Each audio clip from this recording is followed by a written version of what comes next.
بسم اللہ الرحمن الرحیم، السلام علیکم ورحمۃ اللہ وبرکاتہ۔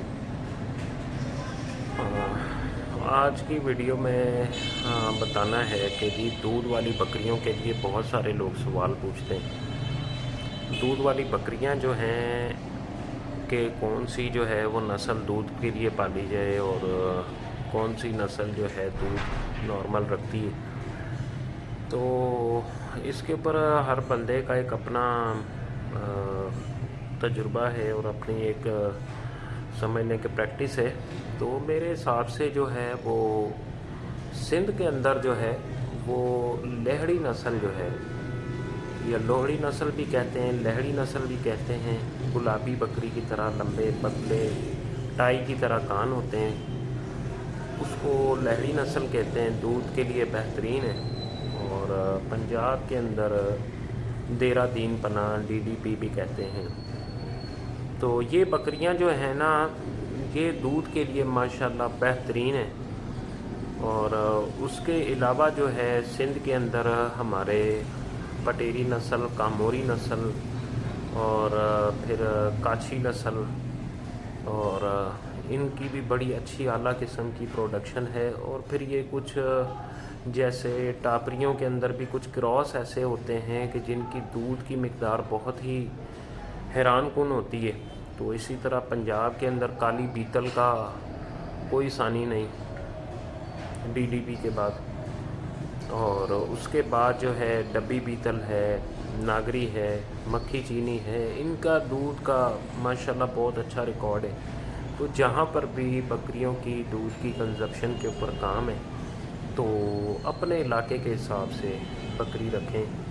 غیر علاقے کی بکری رکھنا کوئی ایسا جو ہے نا وہ بات نہیں ہے، پر وہ اس انوائرمنٹ میں آ کر ایڈجسٹ ہونا بڑی بات ہوتی ہے، کیونکہ اس کی پروڈکشن ہی مین چیز ہوتی ہے۔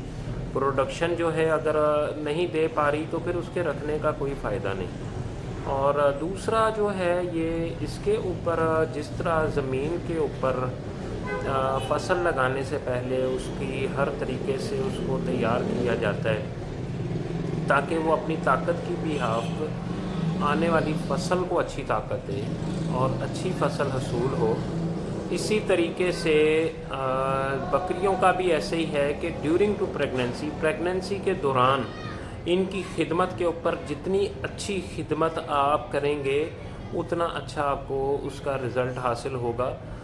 تو دودھ دینے کو تو دیکھیں جو کاٹو جانور ہوتے ہیں، جو پہاڑی علاقے کے، جو بغیر کسی مطلب ونڈے شنڈے اور فارمنگ کے حوالے سے بس صرف گوشت کے اصول کے لیے پالے جاتے ہیں، تو وہ بھی دودھ دے دیتے ہیں۔ لیکن دودھ کے حصول کے لیے کچھ اصول ہیں کہ جیسے اس کی پریگننسی میں اس کو اچھی خوراک، اچھی خدمت کی جائے تاکہ اس کا بچے کی بھی وہ ویکنس کو اپنی باڈی سے نہ پرووائڈ کرے، بلکہ اس کو باقاعدہ وہ اپنی خوراک مہیا کرے جو آپ دے رہے ہیں، پھر اس کے بعد وہ اپنی ویکنس کی طرف نہ جاری ہو۔ تیسرا جو ہے وہ بچہ دینے کے بعد اس کی خوراک کے اندر کمی نہ ہو، تاکہ یہ ہے کہ وہ اپنی اچھی جو ہے وہ صحت کے لحاظ سے اچھا دودھ ہمیں اس سے مل سکے۔ تو یہ جو چند بنیادی باتیں تھیں جو میں نے آپ کو بتائی ہیں، اور پھر یہ ہے کہ اس کی ویکسین اور اس کا جو ہے وہ ڈیورمنگ وغیرہ کے شیڈول ان کے اوپر خصوصی نظر رہے، اور پھر یہ ہے کہ ان کی خوراک اور ان کا جو رہن سہن کی جگہ ہے اس کے اوپر کوئی کمپرومائز نہ ہو۔ کمپرومائز سے مطلب یہ ہے کہ صفائی ستھرائی کے اوپر ہر وقت اس کے اوپر سمجھ لیں کہ دفعہ 144 لگی رہے آپ کی، اور کھانے میں اس کے جو ہے اچھے سے اچھے جو ہے ونڈے کے لوازمات، کھل نام صرف کھل ہے لیکن کھل کی بھی کچھ کوالٹیز ہیں، تو اس کے اوپر کوئی جو ہے نا کمپرومائز نہ ہو۔ مکئی کے اوپر، چوکر کے اوپر، اور لوازمات جو بھی مطلب آپ دے رہے ہیں یا جو بھی ونڈا دے رہے ہیں، اچھا ونڈا دے رہے ہیں تو اس کے اوپر اعلیٰ معیار کو آپ جو ہے نا ترجیح دیں۔ پانی ہر وقت رکھیں، ڈر اور خوف سے اس کو نجات دیں تاکہ یہ کہ اس کو ڈر اور خوف نہ رہے، کسی صورت بھی ڈر اور خوف کا جو ہے نا اس کے قریب کوئی چیز نہ ہو اور کھلا ماحول ہو۔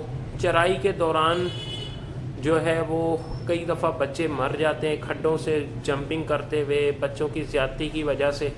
یا پھر وہ جو ہے بچہ دانی میں بل آ جاتا ہے یا بچے کا الٹا ہو جانا، یہ بھی بڑی ایک مسئلے مسائل ہیں. تو اس کو اسٹال فیڈنگ پہ ہی جو ہے نا پریگنینسی کے دوران اس کو رکھیں، تاکہ جو ہے آپ کے بچوں کی جو حصول میں کوئی نقصان نہ ہو اور کوئی بھی اس کے اندر آپ کو پریشانی کا سامنا نہ کرنا پڑے.